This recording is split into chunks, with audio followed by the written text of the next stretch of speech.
Take your things and sleep on the floor. This room is for my daughter and her real husband." Those were the words my mother-in-law said to me in front of my own wife, in the house I had walked into with a smile on my face. I did not shout. I did not argue. I just picked up my bag and walked out of that warm room and into the cold one at the end of the hall. But here is what nobody in that house knew that night. Not my wife's mother, not her rich brother-in-law, not even my own wife. In 1 year, that same woman would be standing outside a shop begging me for a job. Tell me in the comments where you're watching this from right now. Now let's go back to the day it all started. My name is John Wayne. I grew up with very little. My father drove a delivery truck until his knees gave out, and after that, it was just me and my mother, and whatever small jobs I could find. By the time I was 23, I was working at a hardware shop, stacking shelves and carrying heavy bags of cement for men who never once said thank you. My hands were rough. My back hurt most nights, but I never complained because complaining does not pay rent. I married a woman named Olivia. She came from a family just like mine. No money, but a lot of love. Her father had passed away young, so it was just her mother, and her younger sister, Emma, growing up in a small 2-room house. Olivia and I understood each other because we came from the same kind of hard life. We got married in a small ceremony with plastic chairs and borrowed dishes. It was not fancy, but it was real. For the first 2 years, we were happy. We rented a tiny apartment above a bakery. Every morning, the smell of fresh bread came through our window, and Olivia would laugh and say, "At least we eat well, even if it's just the smell." Then something changed. Emma, Olivia's younger sister, got married to a wealthy man named James. He owned 3 shops in the city and drove a car that cost more than I would earn in 10 years. After that wedding, everything in that family shifted. Olivia's mother, a woman named Hazel, started talking differently. She started dressing differently when guests came over. And most of all, she started treating me differently. One afternoon, Olivia got a call from her mother. "Come this weekend," Hazel said. "Emma and James are visiting too. It will be a nice family gathering."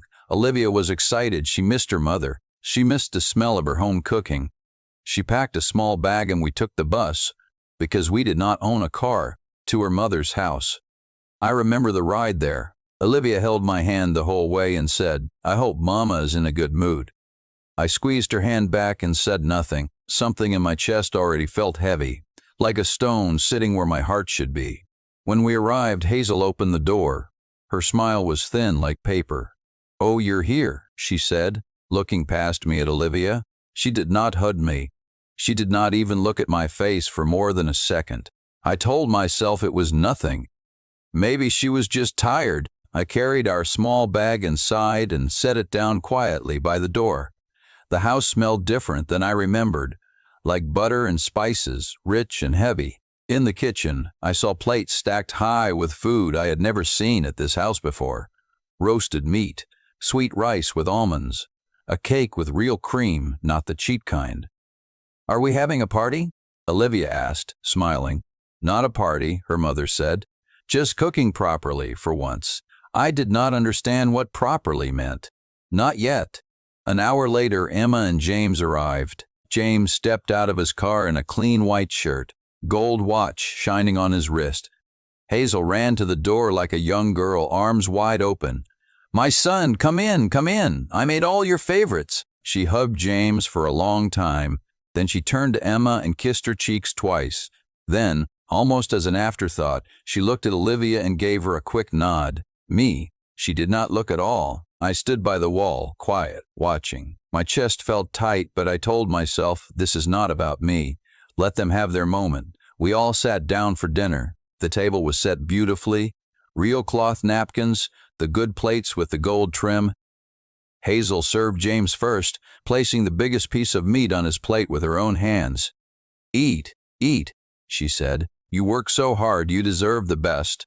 Then she served Emma, then herself, then Olivia. When it came to me, she simply pushed the serving dish an inch closer and said, "Help yourself." I said nothing. I served myself a small piece and ate quietly. Inside, something cracked a little. But on the outside, my face stayed calm. My mother always told me a calm face hides a heavy heart, and that is a kind of strength. After dinner, James started talking about his shops, his new car, and his plans to open a fourth store. Hazel hung on every word, laughing loudly at things that were not even funny. "You know," Hazel said, turning to me suddenly, "you should ask James for a job. A man like you, carrying bags all day. Surely he could find you something better. Sweeping floors, maybe." The table went quiet for a second. James smiled a small, smug smile and looked down at his plate.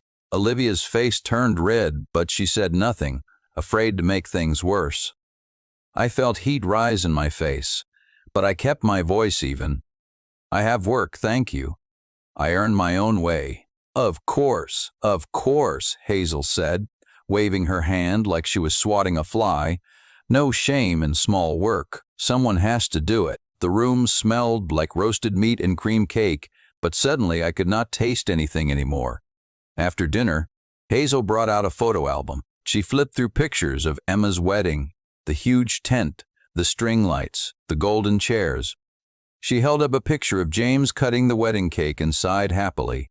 "This is what a real wedding looks like," she said, glancing at me sideways. "Not plastic chairs and borrowed plates." Olivia's fork stopped halfway to her mouth. I felt her leg tense against mine under the table. Our wedding had been small because that was all we could afford, not because we did not care.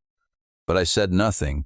I just nodded like the comment did not land anywhere near my chest. A little later, James pulled out his phone to show off pictures of his newest shop, a big glass storefront with bright lights and shiny floors.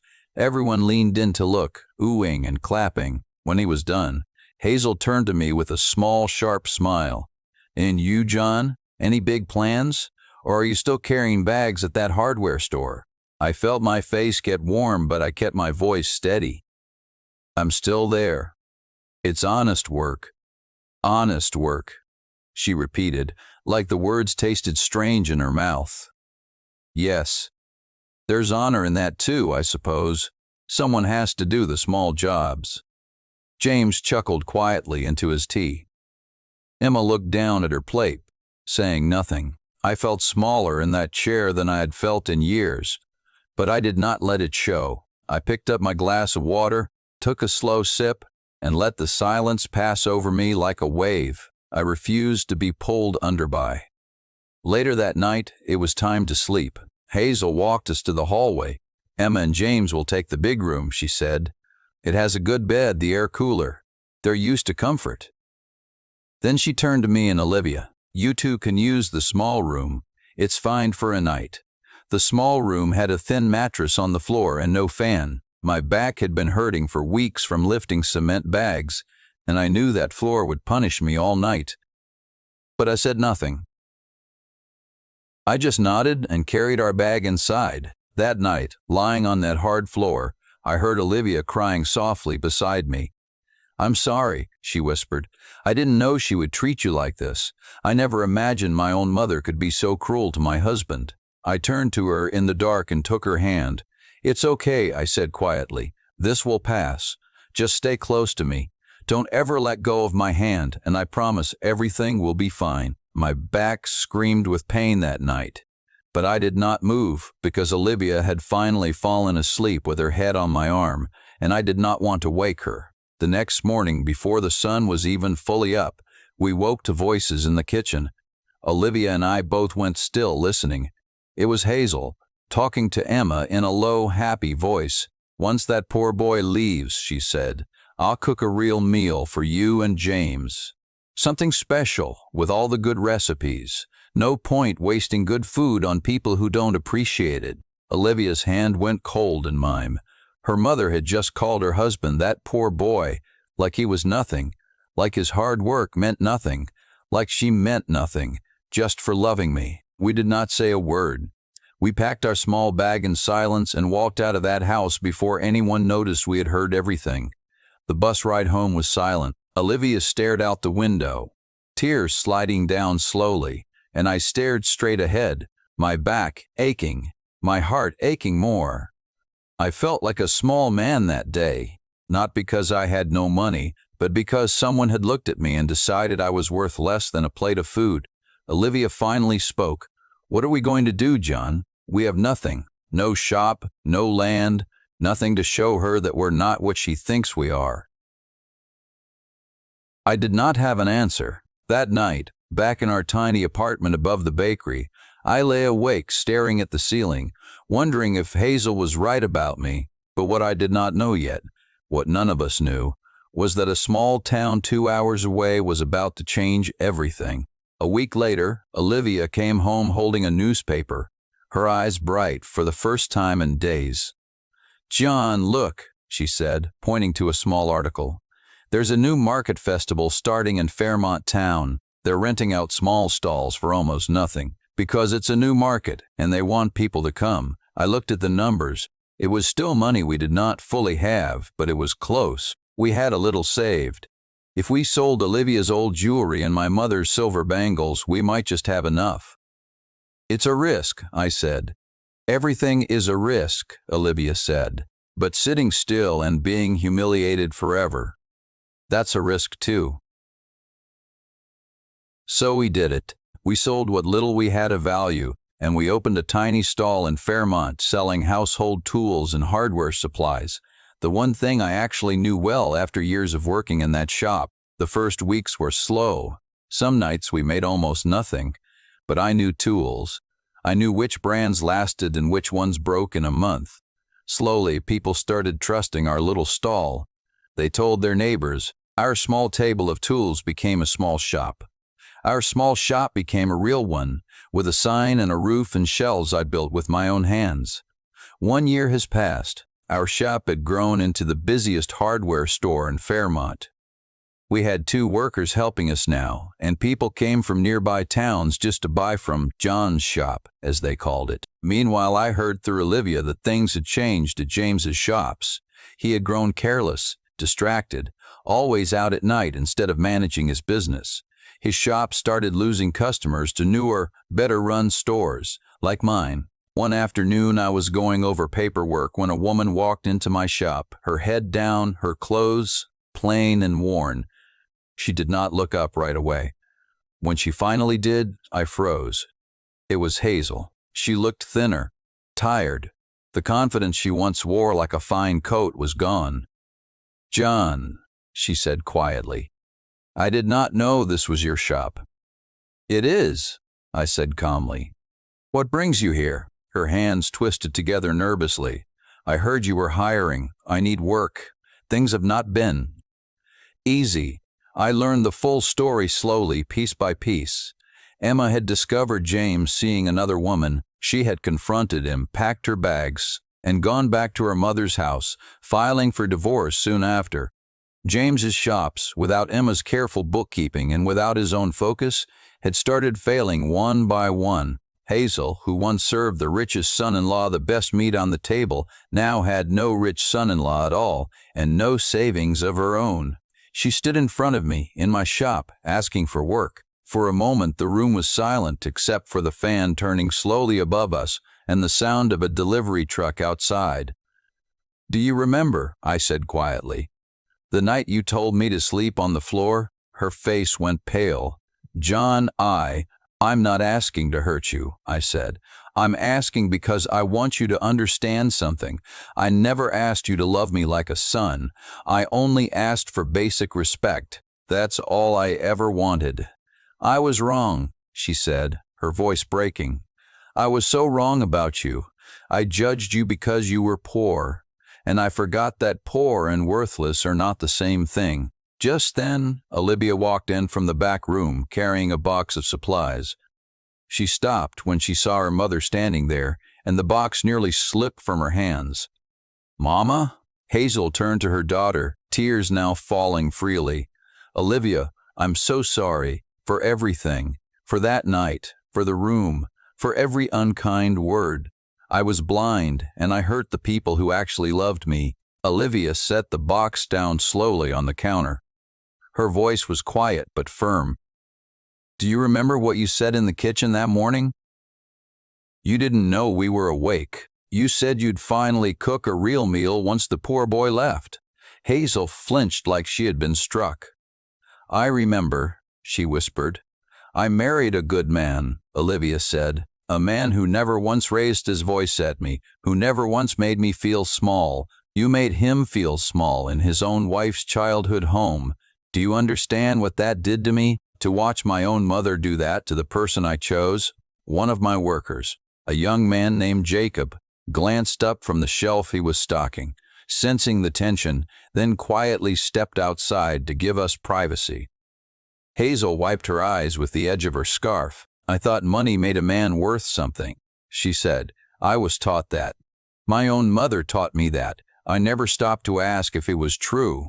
And then I watched James's shops fall apart, one by one, while yours grew every single month. I had to ask myself, who actually built something real?" I stepped closer, my voice calm but steady. "I never wanted your money, Hazel. I never wanted your approval either. I only wanted you to treat your daughter's husband like a human being. That's all. It was never complicated." "I know that now," she said. "Too late maybe, but I know it." Word of James's failing business spread through the family circle. People who once flattered him now avoided him. Emma, though hurt by the divorce, found a quiet strength in starting over, taking a small job at a school and slowly building a life on her own terms, away from the noise of money and status. Hazel had nowhere left to turn. The daughter she had once treated like a queen was now struggling alone, and the son-in-law she had once mocked was the only one standing steady. I gave Hazel a small job in the shop. Simple work, organizing shelves, nothing more. Olivia was not ready to forgive her fully, and I did not push her to. "She hurt you more than she hurt me," I told Olivia one evening, as we closed the shop together. "You don't owe her forgiveness just because she's your mother. Forgiveness has to be real, or it means nothing." Olivia nodded slowly. "I'm not ready," she said. "Maybe someday. Not now." I respected that. Some wounds take longer to close than others, and I was not going to rush my wife's heart just to make peace look neater than it was. Today our shop has grown even bigger. We built a small house behind it, with a real bedroom, a real fan, and a soft bed that does not hurt my back at night. Hazel still works quietly in the shop, keeping to herself, humble now in a way she never was before. Olivia speaks to her, but carefully, like someone learning to trust again after being burned. In the evenings, Olivia and I sit outside our little house and watch the sun go down over the market. The smell of fresh bread still reminds me of our first tiny apartment, and sometimes I think back to that cold floor in her mother's house, my back aching, my pride bruised. But I do not feel angry anymore. I feel proud. Proud that I stayed calm. Proud that I never begged for a seat at anyone's table. I simply built my own. Olivia squeezes my hand the way she did on that bus ride so long ago, and she smiles at me, not out of pity but out of pure love. "We did it," she says. "No," I tell her. "You did it. You never let go of my hand. If you were John, would you have forgiven Hazel or kept your distance the way Olivia did? Tell me what you would have done in the comments below. If this story moved you, hit like and subscribe so you don't miss the next one. There's another John Wayne story coming soon, and this one might be even harder to watch. This story is fictional and created for entertainment purposes only.